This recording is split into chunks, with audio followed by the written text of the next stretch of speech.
She texted while I was in the ER with my mom. "Don't forget to Venmo me for the dog food." I just forwarded the message to her dad. His reply, and what happened next? I had been in the emergency room for barely an hour when the first wave of chaos hit. The automatic doors kept sliding open every 2 minutes, letting in a mix of cold air and worried people with blankets wrapped around their shoulders. My mother lay on the hospital bed behind a curtain, pale and disoriented after collapsing in the kitchen earlier that evening. The doctors still could not determine whether she had suffered a minor cardiac episode or something triggered by her blood pressure medication.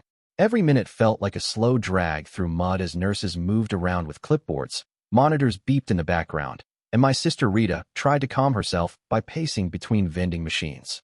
The hospital lights always had that strange hum, as if the entire building breathed through fluorescent lungs.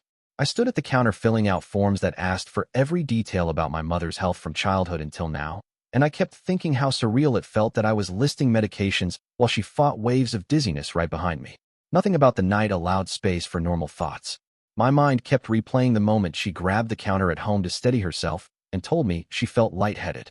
She slid to the floor before she could say anything else. That image stayed sharp enough to make my hands shake. My phone vibrated in my pocket while I wrote down insurance details. I expected it to be Rita asking whether she should call our grandmother. Instead, it was a message from Valerie. The preview showed only the first words, and even that small slice felt completely disconnected from the environment around me. When I opened it, the disconnect turned into something colder. She reminded me about sending money for the dog food she bought earlier, as if I were sitting at home scrolling through apps. There was no mention of the hospital, my mother, the emergency, or anything resembling concern. She knew where I was. I had sent her a message the moment we called the ambulance, and she replied with a simple note asking me to keep her posted. There had been no follow-up. The contrast between the sterile hospital hallway and her blunt request made something inside me steady in a way I did not expect. I forwarded the message to her father, Mr. Hargrove. It was not done out of spite. It came from frustration built over months of her drifting behavior, constant detachment, and small signs that something had shifted in our relationship without explanation. Maybe I wanted someone else to see how it felt to be treated like an afterthought. Maybe I wanted a witness. His response arrived within 1 minute. It was long enough that the preview filled half my screen. He asked whether Valerie had told me the full truth about her week. He wrote that she had mentioned working late at a volunteer event, but he had seen her car parked in a neighborhood far from the office. He recognized the building because he had done inspection work there years ago. He said he drove past again the following night by coincidence, and the car sat in the same spot. The message ended with him asking whether we were going through something he should know about. I reread it twice. The hallway seemed louder, almost buzzing. A nurse rushed past with a blood pressure monitor, and I stepped aside without thinking. Before I could process anything further, a doctor approached to ask about my mother's symptoms during the collapse. As we talked, I held my phone with my thumb over the screen, trying not to think about what I had just read. I answered questions about whether she had been dehydrated, whether she had eaten earlier, and whether she had complained about her chest recently. Every question forced me to shift back to the immediate crisis, but my mind kept splitting between two emergencies. Rita noticed the tension in my posture and asked what happened. I told her not to worry about it yet. She had been anxiously watching every nurse who walked by, and adding more stress to her night made no sense.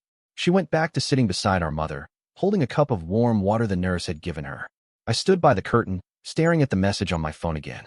A second nurse approached with updated paperwork, and while I checked the forms, she mentioned something about the emergency contact information.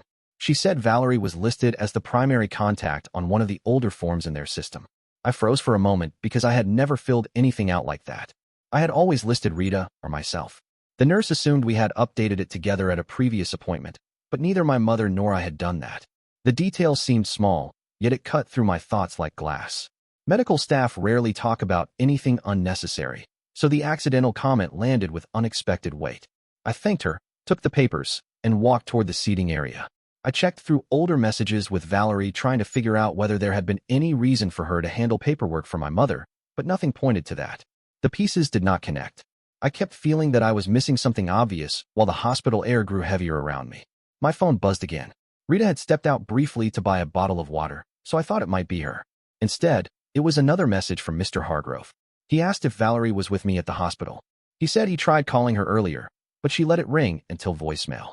He added that if her car was still at that same unfamiliar address, he wanted me to tell him, because something about the situation did not sit right with him. It was a strange request coming from a father about his adult daughter. The tone told me he knew more than he had written. The weight of the evening pressed harder. I stepped outside for air. The cold night felt rough against my skin. I stood beneath the awning, watching the ambulance bay as paramedics unloaded a stretcher. My mind tried to organize every detail from the past month.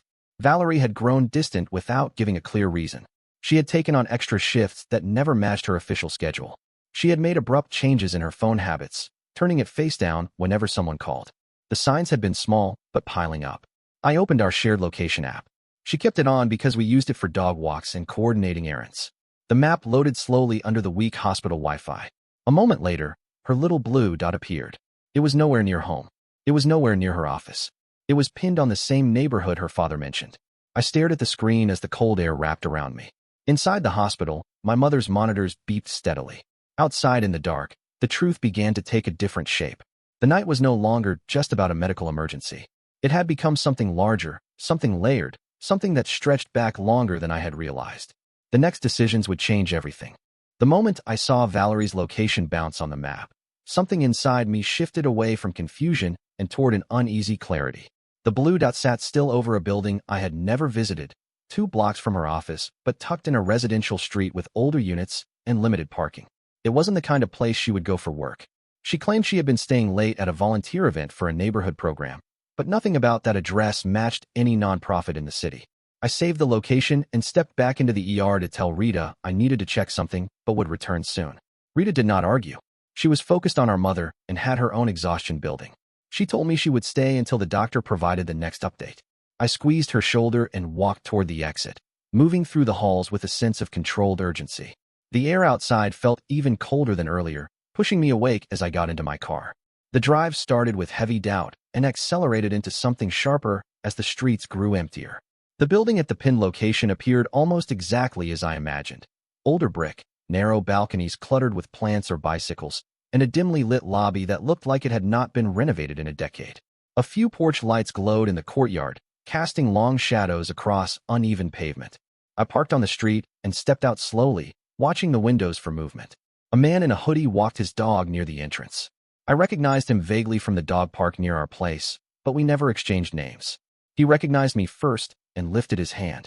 I forced a polite nod, not wanting to broadcast anything. He made a comment about the late hour, then casually mentioned that he had seen Valerie around the building multiple times recently. He assumed she had moved into one of the units. His dog sniffed around while he added that she usually walked up the staircase rather than using the elevator, as though she knew the layout well. His casual tone cut into the moment more deeply than he realized.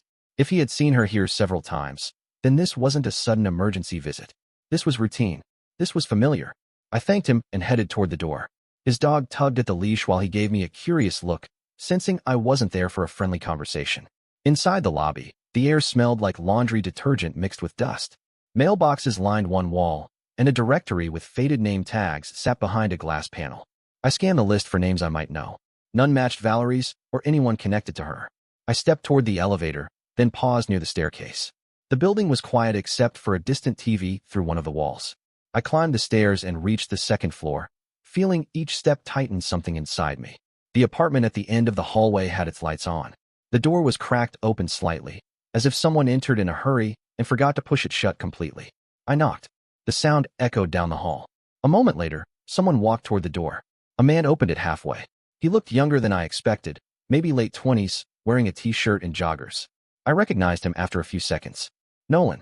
He worked with Valerie in her department. I remembered meeting him during a corporate holiday gathering where he spent most of the night discussing running routes around the city. The inside of the apartment looked lived in. A jacket that belonged to Valerie hung on the back of a chair. Her water bottle sat on the counter. A dog leash identical to the one she kept in her car lay near the sofa. Her shoes rested near the door.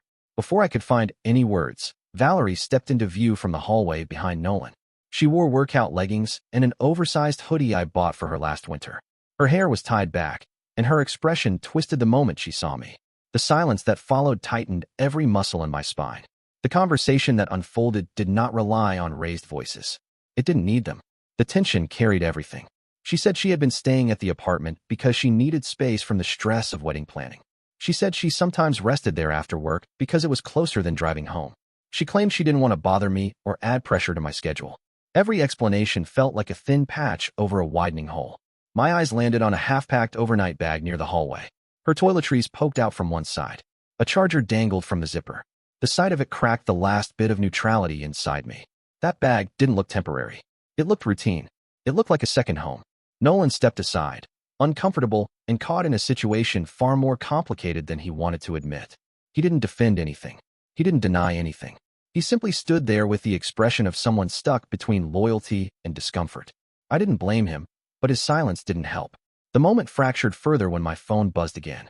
Mr. Hargrove's name appeared on the screen. I stepped back and answered. The call connected to a three-way setup he had forced after calling Valerie several times without an answer. His voice came through with unusual sharpness. He asked Valerie directly whether she was in that building. She hesitated long enough that even Nolan looked toward her. Her father cut through her hesitation with a blunt statement. He said he already knew she had been spending time there because someone he trusted saw her car in the same spot 3 days in a row. He asked whether she had been honest with herself or with anyone else about why she went there. Valerie snapped in frustration and walked back toward the hallway, leaving the phone line open. Nolan stepped aside to avoid being pulled further into the confrontation. I felt the entire moment collapse into something even heavier than suspicion. Her father added something that pushed the tension further. He said she had used his name as a reference for a financial form recently, but he suspected she had used my information for something else. He urged me to check my accounts when I got home.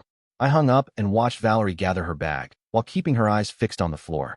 The distance between us, in that small apartment hallway, felt bigger than anything I had ever encountered in the relationship. She brushed past Nolan without looking at him and walked into the night with stiff movements. I followed her downstairs, but she moved faster than I expected, reaching her car with a kind of frantic determination. She didn't wait. She didn't offer anything further. She drove away, disappearing into the dark street like someone escaping a burning building. I stood by my car and tried to steady my breathing. The cold felt harsher now. The building behind me hummed with the sound of someone's television and faint footsteps overhead. Before I could process any of it, my phone lit up with a message from Rita. She wrote that our mother's condition had suddenly worsened. The night wasn't close to finished. I drove back to the emergency room with a heaviness that pressed down on my chest hard enough to make breathing feel mechanical. Streetlights blurred through the windshield, and every passing block felt like a countdown I couldn't slow. I couldn't stop thinking about Valerie slipping into her car without looking back, or the overnight bag leaning against the wall in that apartment, or the way Nolan avoided meeting my eyes once the truth started cracking open around us. Every detail from the past month became harder to ignore, especially the sudden schedule changes she insisted were caused by volunteer commitments. Nothing aligned anymore. When I parked and walked inside, the hospital felt colder than before. Rita waited by our mother's bedside with a look that told me the situation had shifted sharply. My mother had suffered a rapid drop in blood oxygen, which triggered another round of tests. A doctor explained that they were stabilizing her with medication while preparing to evaluate her heart rhythm. The conversation forced me back into focus. I stayed beside Rita, watching our mother's chest rise and fall under the thin blanket, feeling irritation and exhaustion coil together under my ribs. I didn't tell Rita about what happened at the apartment. She already held enough fear for one night. Instead, I stepped into the hallway to call Mr. Hargrove. He answered on the first ring. His voice carried a rough edge that suggested he had been pacing, waiting for updates. He apologized for the chaos and said he didn't expect the situation to unravel the way it did. He then explained what he meant earlier about my information being used. Valerie had applied for an apartment lease at Nolan's complex 2 weeks earlier. She listed herself as the primary tenant and used my name as a secondary guarantor, something she could only do by submitting my financial details. She didn't forge my signature but attached my documents in a way that suggested consent. The building management had flagged an inconsistency, and that's how her father found out. His explanation made my scalp tighten. I leaned against the wall and tried to absorb every word while nurses moved equipment down the hall. He said he confronted her earlier in the week because he suspected she was hiding something, but she brushed him off. He had planned to speak with me soon if he couldn't get answers. The confrontation at the apartment happened sooner than he expected. He paused before telling me something else.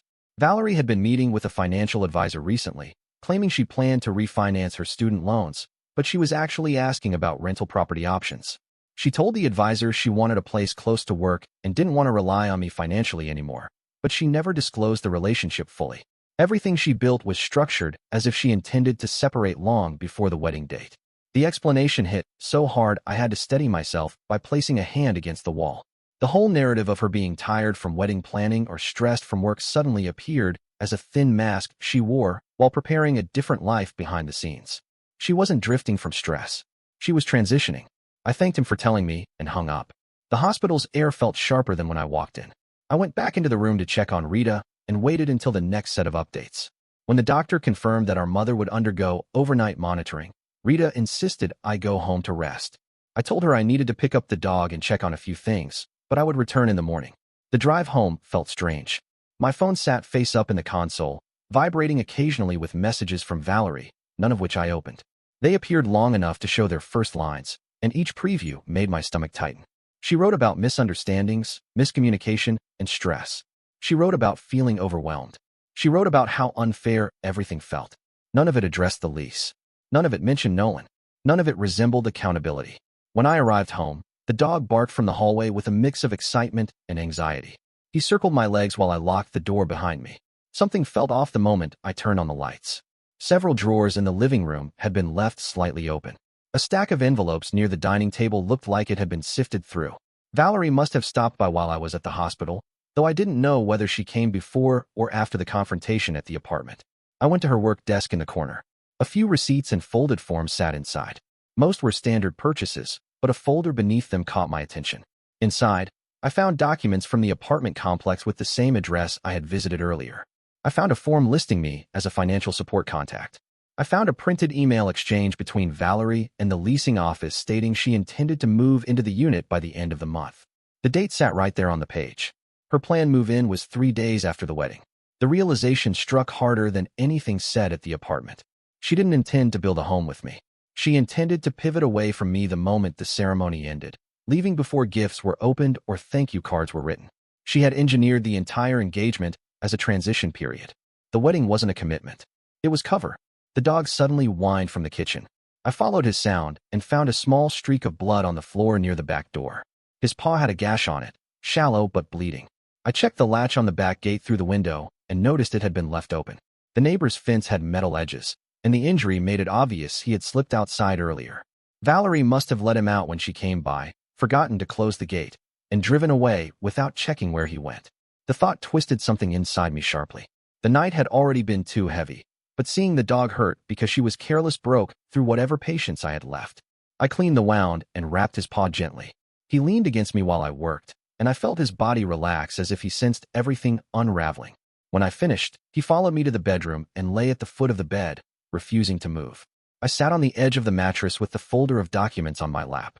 I tried to order the events in my mind, but each detail only exposed more tangled pieces. Valerie had used my financial security for her separate plans while I cared for my mother, worked long shifts, and prepared for a future I believed we were building together. Before I could think any further, headlights appeared through the living room blinds. A car stopped in front of the house. A moment later, someone knocked on the door. I walked to the entryway and looked through the peephole. Standing on the porch, wearing a heavy coat and carrying a small folder in his hand, was Mr. Hargrove. He hadn't come for a discussion. He came with something he needed to show me. When I opened the door, Mr. Hargrove stepped inside with the heavy posture of someone carrying more than he wanted to say. The porch light framed his face in a way that showed the exhaustion etched into the lines near his eyes. He held a folder under his arm and moved to the living room with a slow, deliberate pace. The dog limped toward him, sniffed the air cautiously, and backed up as if sensing the tension. I asked what brought him over at this hour. He set the folder on the table and said he didn't want another night to pass without addressing what had been building for longer than I realized.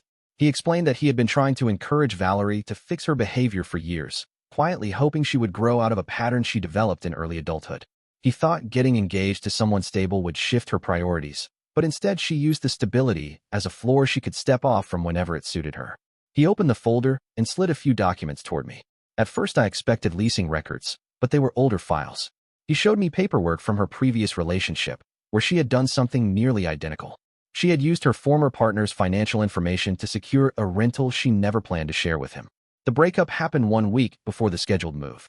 She left that man with fees he had no idea were under his name. Her father covered it quietly at the time, thinking it was an isolated mistake. He then revealed she had done something similar before that as well, though on a smaller scale, using her boyfriend's information to secure a credit line for furniture she later returned. He said every instance created tension within the family, but she always managed to spin circumstances until she convinced herself she had acted out of fear or confusion. She never accepted the consequences long enough to change. Listening to him felt like watching a hidden blueprint unfold. Every piece of the past month suddenly slotted into place. The distance, the sudden schedule changes, the controlled explanations, the way she tried to redirect blame at the apartment. None of it came from confusion. It came from repetition. This wasn't a crisis. It was a pattern. He closed the folder and leaned forward. He told me he was done enabling her, and that this time she needed to face the results of her choices without a safety net. He apologized not as a father defending his daughter, but as a man acknowledging a long-term failure to intervene. His voice carried the weight of someone who loved his child, but finally recognized that protecting her had only let her harm others. Before he could say anything else, my phone vibrated from the counter. A notification from the neighbor, Toby, slid across the screen. He sent a short note saying he had something I should see regarding what happened in the backyard earlier in the week. He added a video attachment. I opened it while Mr. Hargrove watched in silence. The footage showed Valerie entering the backyard with Nolan. She wasn't sneaking around or acting cautious. She walked through the gate casually, pointing at the dog as if she were introducing him to someone new. Nolan crouched to greet the dog, and Valerie laughed with a relaxed confidence that made the whole scene even harder to absorb. The dog wagged his tail at first, then slowly backed away as if sensing unfamiliarity. She had brought her coworker into my backyard days earlier while I was at work. She hadn't hesitated. She hadn't considered boundaries. She acted like nothing about the moment required conversation or permission. I set the phone down slowly, letting the reality settle. The moment didn't break me. It clarified everything. The lack of care with the dog earlier suddenly made sense. She had treated the house the same way she treated the engagement, the same way she treated finances, the same way she treated relationships. She operated on a system where stability was something to lean on, not something to build. Mr. Hargrove exhaled when he saw the footage. He nodded once, as though confirming a fear he had carried for years. Then he stood and said he would take responsibility for dealing with her side of the situation, but he urged me to protect myself immediately. He recommended closing joint accounts, retrieving personal documents, and notifying the leasing office about her fraudulent use of my information. He said he wished he could erase the damage, but knew the only honest path forward was to let her face the consequences she had spent years avoiding. He left the house with a slow, heavy walk, and when the door closed behind him, the silence felt different than before. It wasn't tense. It wasn't crushing. It was clear. I spent the next hour organizing financial records, photographing the documents I found, and calling the apartment complex's emergency line to report unauthorized use of my personal information. The representative took notes and said the leasing office would open an investigation in the morning. Once the documentation was submitted, Valerie would be listed as solely responsible for the lease and all associated fees. My phone buzzed again. Valerie sent another long message. She wrote about misunderstandings and panic. She tried to position herself as overwhelmed rather than deceptive. She insisted she could explain everything. None of the messages aligned with the evidence sitting on the table or the footage in my phone. I didn't respond. I sat on the floor beside the dog, who rested his head on my knee. I scratched behind his ear and felt his body relax. The night had been brutal, but for the first time since the I felt steady. I stayed there until exhaustion forced me to stand. The next morning began with consequences she never imagined. The leasing office emailed me to confirm they flagged her application and removed my information. Valerie called repeatedly for 2 hours. I blocked her number. She then called Rita, who refused to get involved after hearing what happened. She called her father next, but he didn't shield her this time. He told her she had created the situation and needed to resolve it without blaming anyone else. By noon, Nolan filed a workplace disclosure after learning about the lease and the involvement of her father. HR contacted Valerie for a meeting. Rumors spread through her department, and she spent the day trying to regain control of a narrative that never belonged to her. The wedding venue emailed asking about the payment cancellation her father initiated. The catering company followed with a notice about her deposit being frozen. Every pillar she leaned on collapsed within hours because every pillar existed only through borrowed stability. Meanwhile, I stayed at the hospital with Rita and our mother, who stabilized enough to return home after 2 nights of monitoring. I focused on her recovery, cooked meals for her, and took the dog to the vet to ensure the wound healed properly. The routine grounded me, and each day widened the distance between the life I had been building and the one she tried to rearrange behind my back. The final consequence arrived a week later. The apartment complex notified her that she was responsible for the full lease fee, the application penalty, and the investigation cost. She attempted to argue, but had no leverage left. She moved into a cousin's spare room and juggled debts she didn't have the resources to handle. I didn't follow her story beyond that point. I didn't need to. The message she sent in the ER, the one about the dog food, became the moment the entire situation peeled open. Everything that followed only revealed how deep the cracks already ran. The night felt brutal, but the clarity it delivered became the start of something steadier, something real, something built without illusions.